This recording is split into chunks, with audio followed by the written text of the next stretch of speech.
Hey there, everybody. Welcome to our review of Obi-Wan Kenobi Season 1, Episode 2. Now, let me do all my Jedi mind tricks on everyone. I don't even have magnets. Listen, I'm just as good of a Jedi as Haja. I am sticking to that. You just love the actor. I love Kumail Nanjiani so He's much. great. I know how much of a Star Wars fan he is, so anytime it's like seeing a big Star Wars fan actually get cast in one of these, I just sitting here in my head, just like, one of us, they made it, they got what they wanted. It's been really cool with all of these series of all the sort of big names or sort of geek names that have, come on to this show, like Katie Sackhoff, Rosario Dawson, of course. Yeah. There's just been Danny Trejo. I mean, there's just been a lot of really cool people that have been on this show. The show's been very good at casting. This episode was once again just like episode 1, which we reviewed earlier today, so Yep. be sure to check that out as well. Like, this was a really good episode. I mean, they are really kicking things off in high gear. I think these episodes have been great sort of homages to, episode 3, Revenge of the Sith. They set up A New Hope really, really well. Yep. Of course, we will get into so much more, but go ahead. Hit that subscribe button. What are you waiting for? We are doing Obi-Wan Kenobi every single week, and we even also have The Boys, which is premiering very, very soon, that we are infinitely excited about. And we've been covering Better Call Saul, and it's going to be coming back in July. So if you're watching that, we are also watching that.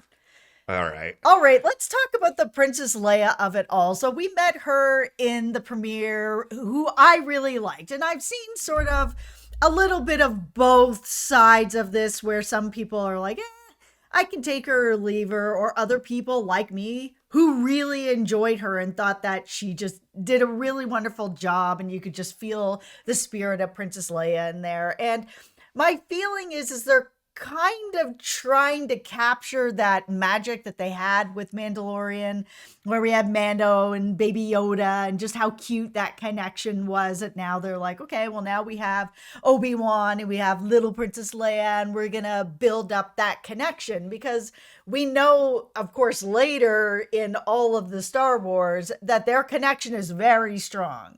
Yeah, like, there's a reason, she says in episode 4, help me, Obi-Wan Kenobi, you're my only hope. And it's like, okay, now we get that. Now we understand that really well. And I think this show is serving as a great bridge in that way. Like, we are getting to see how this connection is forming. And yeah, I feel like in general, there are a lot of viewers that just get really, really hard on like any kid character ever, where they always get labeled as, oh, that kid is irritating or annoying or whatever else. It's like, yeah, Princess Leia is like, this precocious kid who's like getting into trouble and is a little bit mischievous, but that's like who the character is. And I found the connection really fun and organic. I feel like that's how many 10-year-olds are, for Yeah. being honest. I mean, there's sort of a rebellious nature at that age in general. But I mean, so far with these two episodes, they are very heavy on little Princess Leia. So I'm very curious to see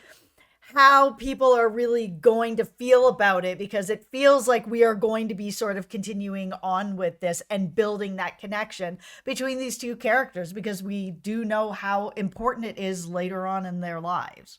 I think right now it's fun, it's endearing, and I just felt like in general this episode was really strong just because it didn't just try to be the first episode all over again. It's like from the start we have a completely different color palette, a very different setting. We are moving away, from the desert, from the Tatooine world. We are now like descending into this city where we're seeing these characters that we haven't quite seen before, like Haja.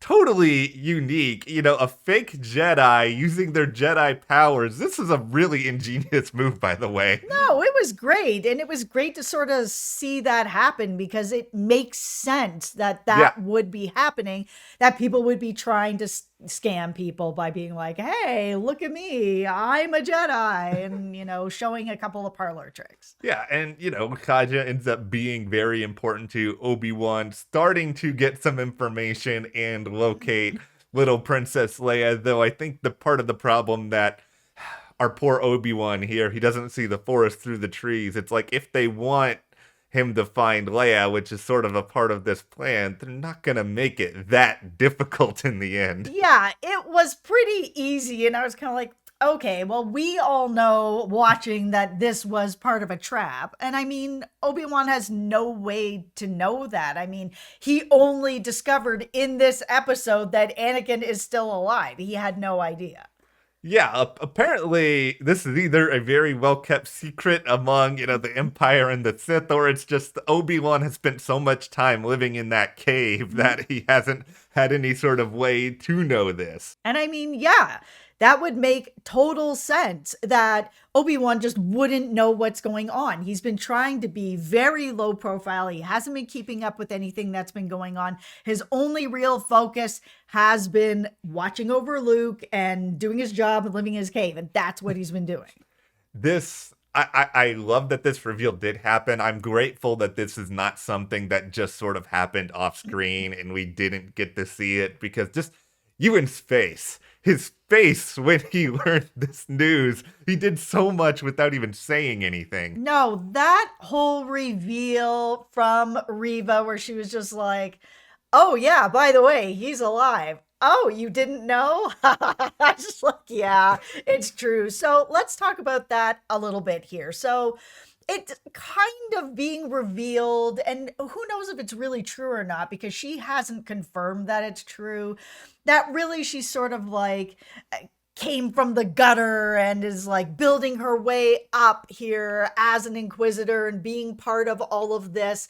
And they're all working for Anakin and sort of the Empire and working to, get rid of all the Jedis. And it's very clear to her that Obi-Wan is like number one on Anakin's list. Like he wants him and he wants him bad. And she knows it. And they're saying that this is what her motivation is, that she's trying to get him so that she can kind of move up in the ranks. I mean, this show, you said this in the premiere, it's a little political. People are trying to move around and move up. So that would make sense to be that is her motivation for it. They haven't shown that it's anything else. And with sort of how rich Obi-Wan's background is, to not really have a lot of mention of Reva in the past in all of this lore, it would be hard to then convince, hardcore fans of the show that she has some sort of other connection. It's kind of like Better Call Saul. So everyone who's watched Breaking Bad, we all never heard Kim Wexler's name ever. Was never mentioned. Where was she? Nothing, not a whisper. Yeah. And then in Better Call Saul, she's such a huge part of his life, and we're still all kind of waiting for why was she never mentioned ever in the bigger Breaking Bad universe? And it would kind of be the same thing here. Like, why has she not been mentioned then if she's got a way more personal connection with Obi-Wan? Is it a personal connection he just doesn't know about then?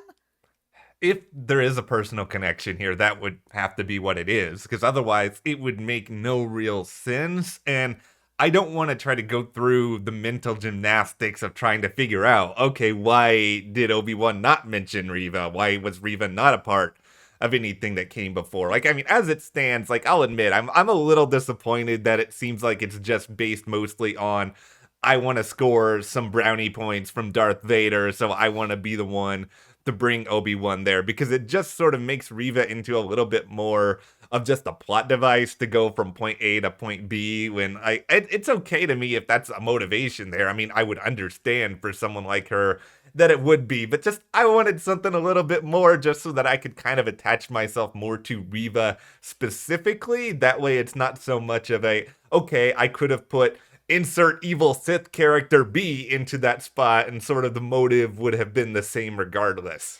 I just think that if there was something more personal to it with that interaction between them, that she probably would Yeah. have said something to be like, oh, you did me dirty on this. Or, he would have looked at her and been like, like he had that same reaction when she mentioned Anakin's name, that he would have peeked through those crates and been like, oh no, it's Reva. This is a problem, that there would have been something deeper there. So I think that it is just politically motivated. She just wants to move up in the ranks. I will say this about Reva.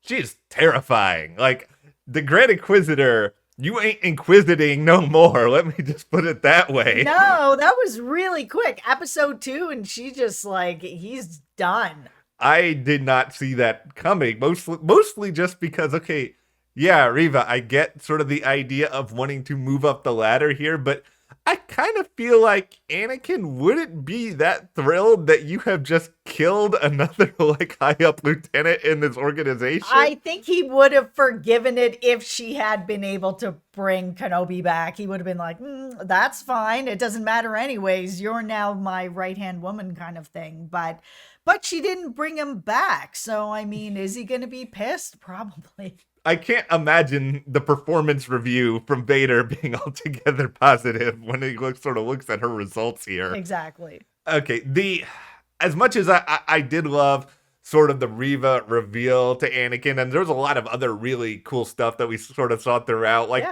the one moment in a lot of this episode where I was just kind of like, really? Was all right. So Leia decides, all right, I don't trust you. I don't know if you're a Jedi, Obi-Wan. You're not really telling me anything. Like, she didn't even know his name was Obi-Wan. And so she tries to run away. It took a long time for Obi-Wan to be able to track her down. And yet, granted, I know he didn't want to reveal his Jedi powers unless absolutely necessary and all of that. But either, like, Leia has, like, some super speed / stealth abilities going. Because this was quite the elaborate chase scene. It was. And I know that she made a couple of like fun poking comments at him, like, you're an old man kind of thing. But I mean, he's really not that old of a man. However, he's a little rusty in general. Maybe he's not as physical as he was. He's been just working at the meat factory and living in a cave. So, we haven't seen any sort of Linda Hamilton Terminator where he's in his cave doing pull-ups or something. No, it's true. So he's just been living his life, and Leia spent a lot of time running into the woods. So maybe she's had some good endurance training here. She definitely has. Yeah, like in the end, I mean, seeing her levitate off the ground at the very end of this and sort of have like that wide-eyed reveal of, you are a Jedi, like, I can really trust you. Like, that part of it was really, really great. And I'm glad we already have that sort of resolved at this point. Yeah, I was glad that they didn't hold out a very long time in this show, like closer to the end, before we actually saw Obi-Wan using his power again, that we've seen him get over that hurdle, use the power, and, reveal it to us. I think where I'm really excited to see things go from here is that we already know Hayden Christensen is back. So we're obviously going to be seeing, Vader / Anakin in an even larger way. Mm-hmm. But it is this situation where, okay, Obi-Wan and Vader, in order for this show to really hit the buttons it needs to, like, they need to have a face-to-face meeting, like some sort of square off. So how does that happen in a way where neither party dies? Because I feel like that is going to be like priority number one for both of them. Yeah, for sure. I don't really know how they're going to kind of get away with it where, one of them doesn't end up dead. And we know that, like, there's still so much more to come this season. So even if they don't have it at the end of this season, is it possible we could just have another season? Sure. I mean, they're coming out with so many of these shows, and, I feel like this is going to be a hit, even for those of you out there that might not be a fan of little Leia. I think that just give it some time. The character, I feel like, will grow with Obi-Wan. It feels right. Yeah, I really like these first 2 episodes a lot. Like, I like this show right now a good bit more than the Book of Boba Fett. Agreed. Agreed. Yeah, like, it's delivering what I wanted from the get-go, which is nostalgia, which is seeing some of our favorite characters, and it's not trying to compact too much into a small period of time. Yeah. All right. Well, of course, we'll be back to talk more about everything in Obi-Wan. So be sure to hit that subscribe button. Also, check out our Better Call Saul reviews. The Boys coming up very, very soon. And we'll see you here next time.